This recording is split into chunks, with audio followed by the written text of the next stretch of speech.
Consider this before viewing heat and temperature. Discuss the definition of temperature. What do you consider really hot or really cold? As you watch the program, think about the pros and cons of the 3 different temperature scales. Note the difficulties scientists had in developing the first accurate thermometers. Assignment Discovery now presents heat and temperature.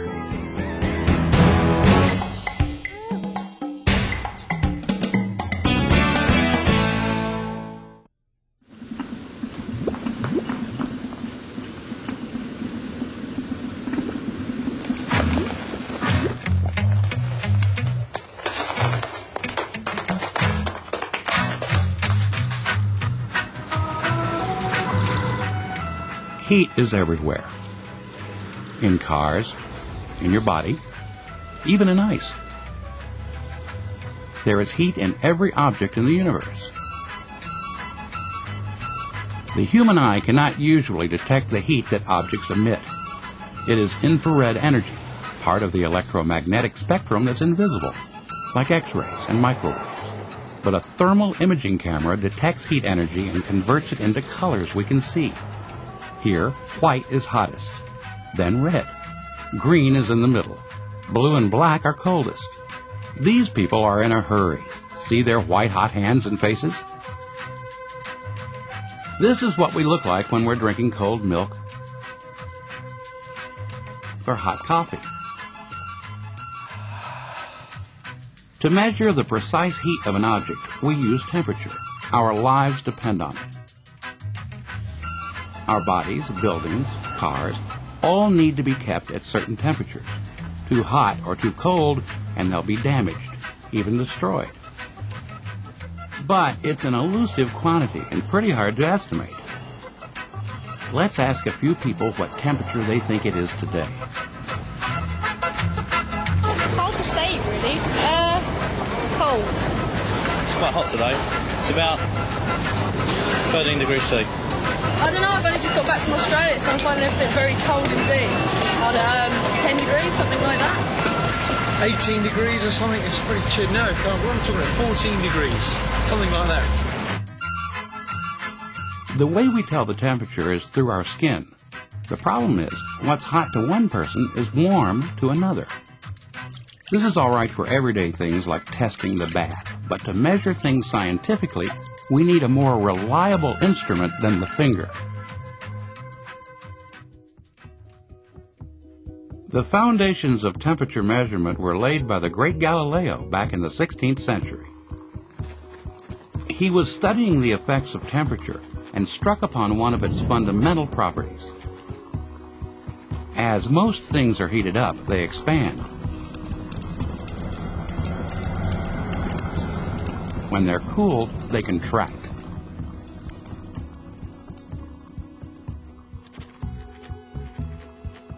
Galileo made an instrument which had liquid at the bottom and air trapped at the top.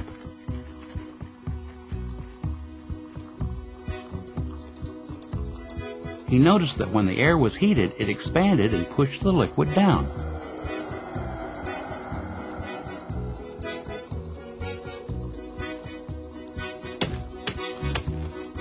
When it was cooled, the air contracted and sucked the liquid back up.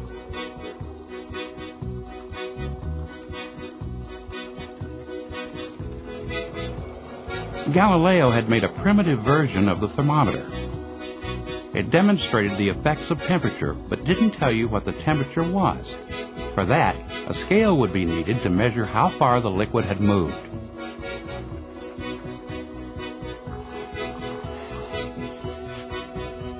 When you're designing a scale from scratch, where do you start? How do you decide where the top and bottom points should go?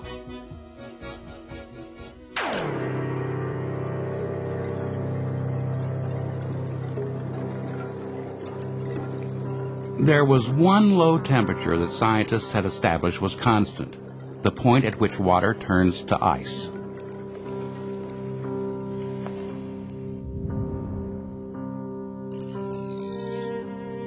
This became the zero on the scale. Next, they needed a fixed high point. Again, the answer came from water. It always boils at the same temperature at a given altitude.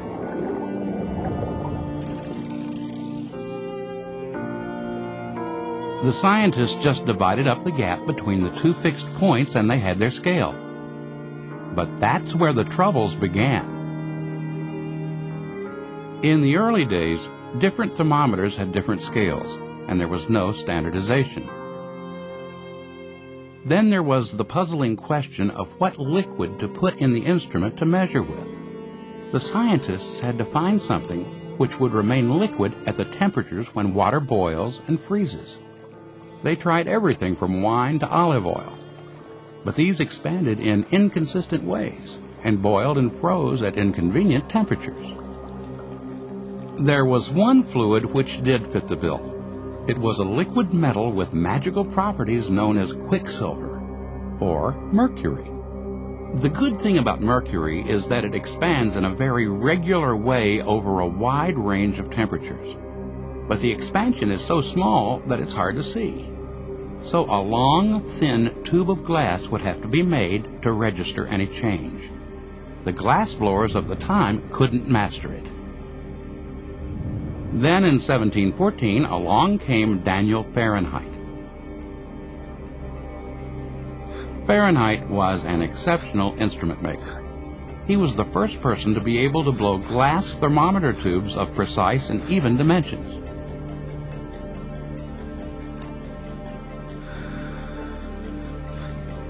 From his little workshop in Amsterdam, he turned out the first truly accurate thermometers.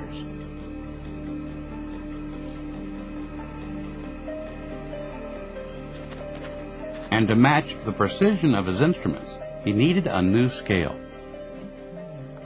But he didn't start his scale at the freezing point of water, did he? He wanted his thermometer to begin at the lowest possible temperature he could achieve. So, where did he put it? He had discovered that by adding equal parts of salt and water, he could make the liquid freeze at a much lower temperature.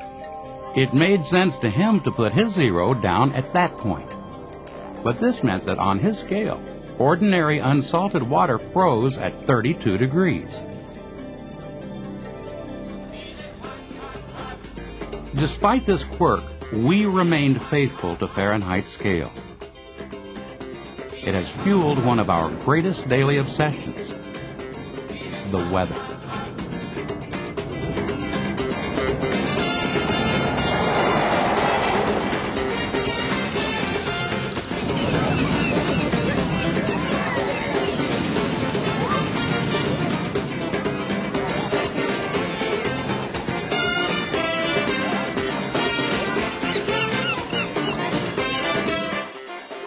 Move on with Rio's weather today.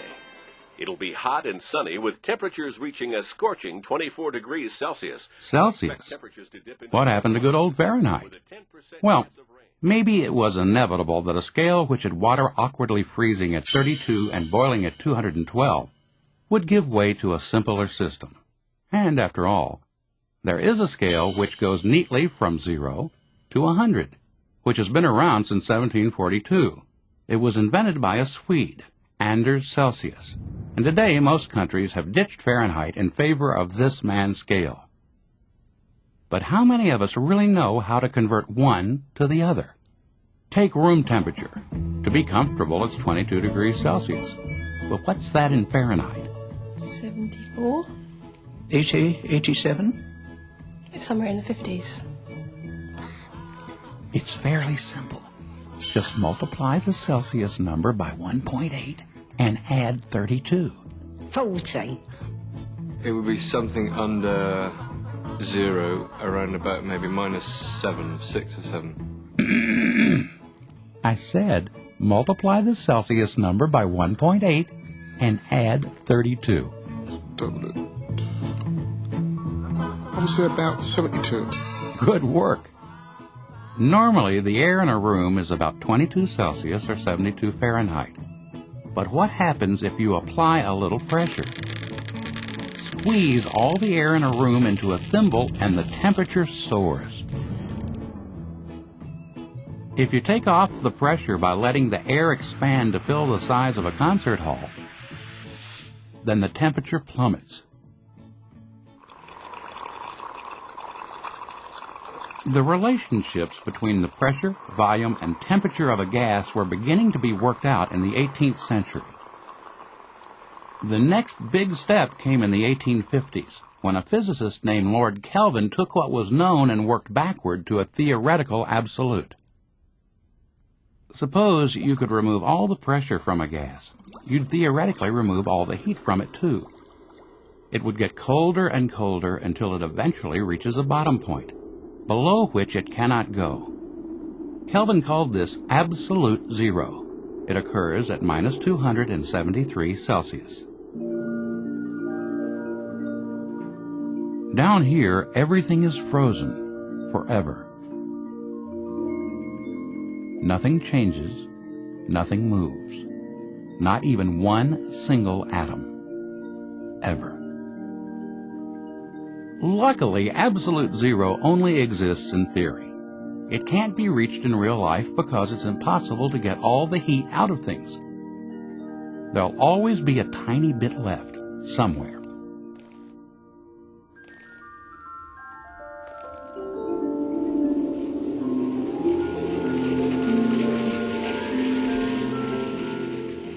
It may be impossible to get to absolute zero, but there is a place that is very, very close to it.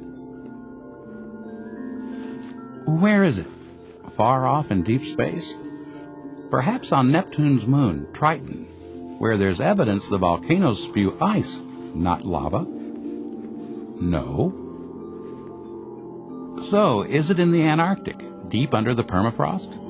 No.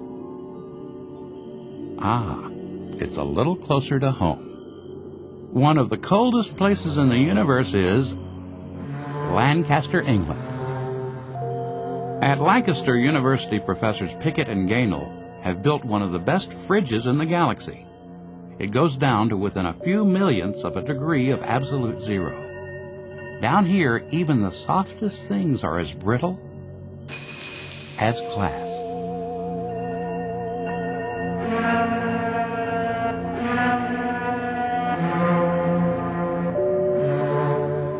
The physicists are using their superfridge to study the strange behavior of atoms at these extreme temperatures. And their behavior really is strange.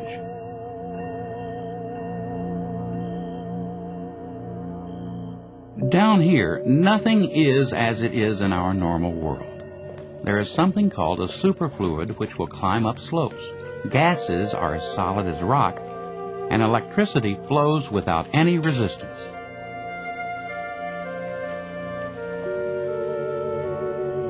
The order and behavior of everything in our universe is temperature dependent.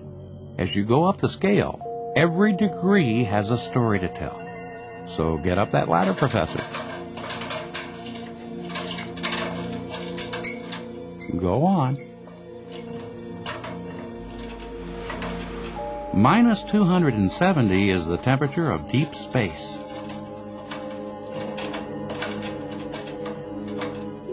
Minus 196. Deep freezing things around this chilling temperature can have some unexplained effects.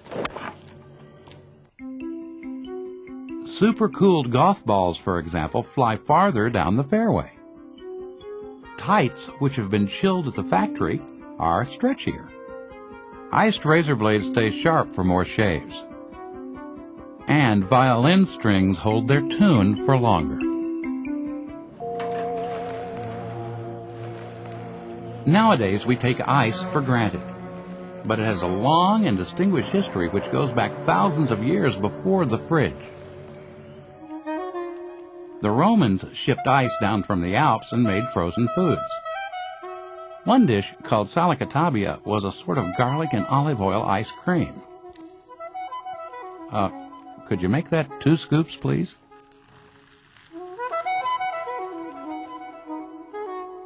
Ice has always had a place in medicine.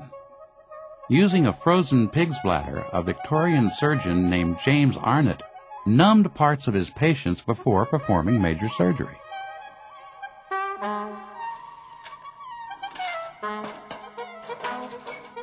"5 degrees is the average temperature of a household fridge. And 22 degrees is considered average room temperature.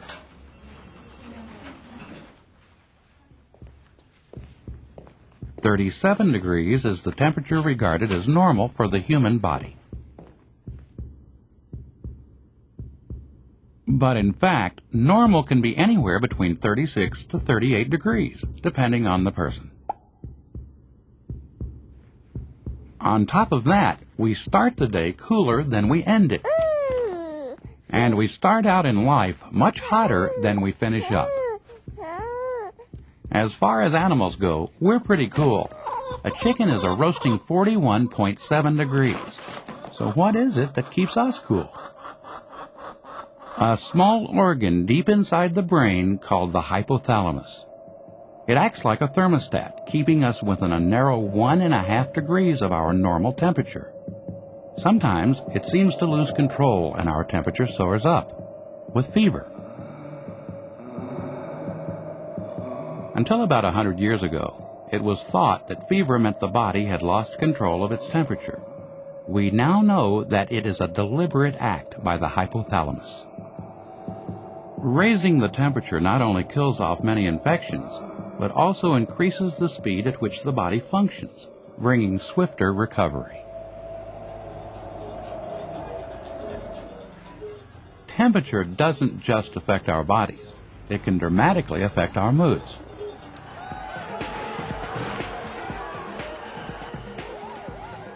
Heat can make people do crazy things.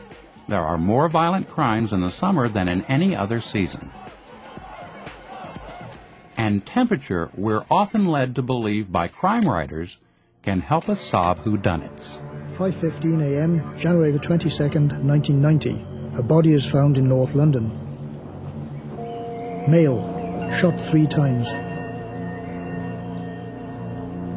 A suspect is arrested. He has an alibi. The police need to know the exact time of death.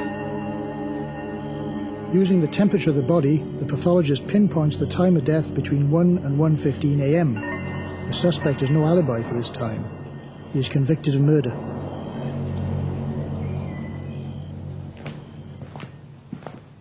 Do you believe that? I wrote that as an example of the misconceptions you see in 1,000 crime novels and television shows. I'm a forensic pathologist and I write crime novels, and I know that using temperature you can't get within a few hours of the true time of death. All sorts of factors like the temperature of the environment, the posture, the body weight, drafts and wind all affect the result. When the police ask me, "When did he die, Doc?" I say, "When was he last seen alive and when did you find the body?" And it's got to be between those 2 points.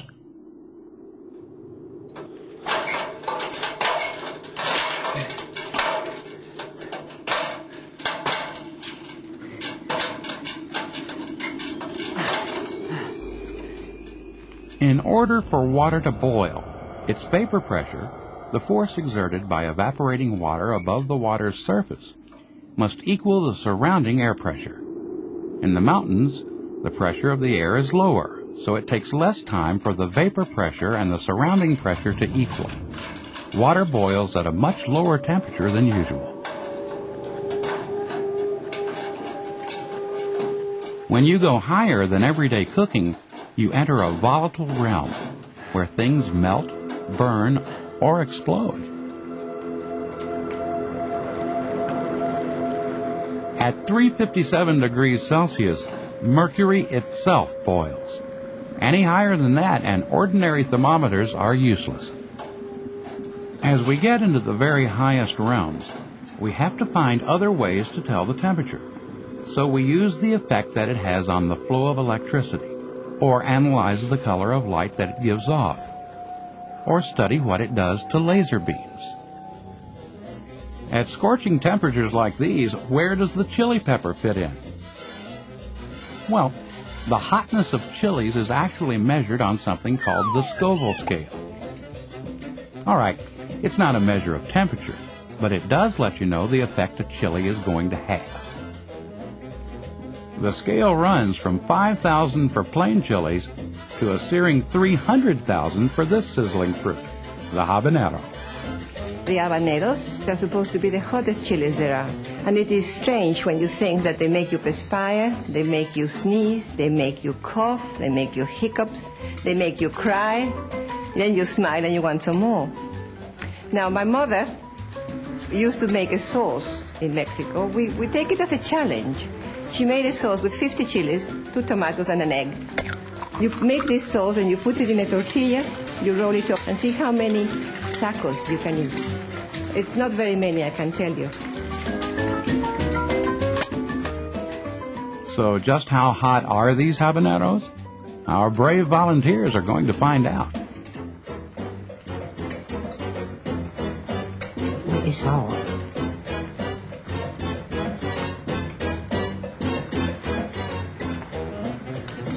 Well, so far so good.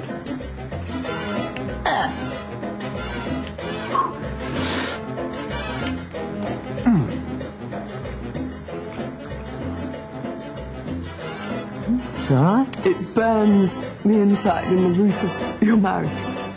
Makes you want to cry and dive into a swimming pool.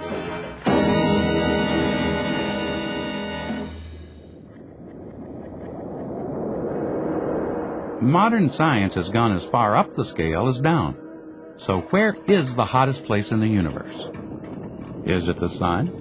At the center, it's 15 million degrees. Pretty hot, but by no means the hottest place in the universe. Surprise, surprise, it's much closer to home. Back on Earth, physicists are now trying to mimic the way the sun makes energy. It's called fusion. And if they can get it right, it may be the energy source of tomorrow. But this is by no means the highest temperature ever achieved.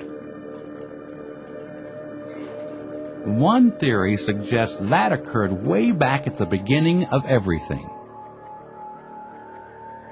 Some scientists now believe that the universe was created in a massive explosion of energy called the Big Bang. Let me take you back there. Imagine the entire universe crammed into a space smaller than the smallest atom. The highest temperature of all time occurred a moment after this. Keep watching. Discussion questions and activity and resources for heat and temperature are up next on Assignment Discovery.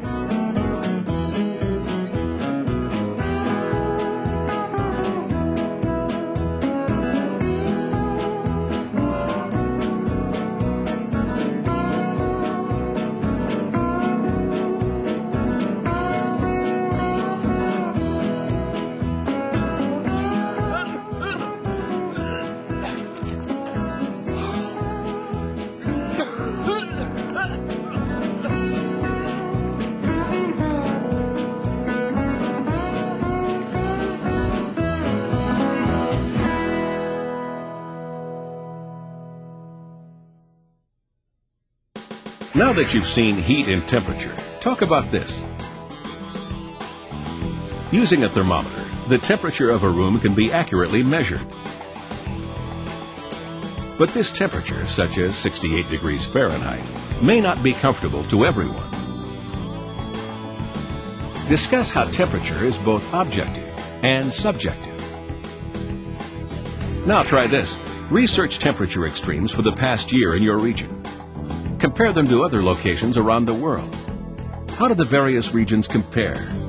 What accounts for the differences or similarities in temperature? Log on to discoveryschool.com/teachers for curriculum materials and resources to support heat and temperature.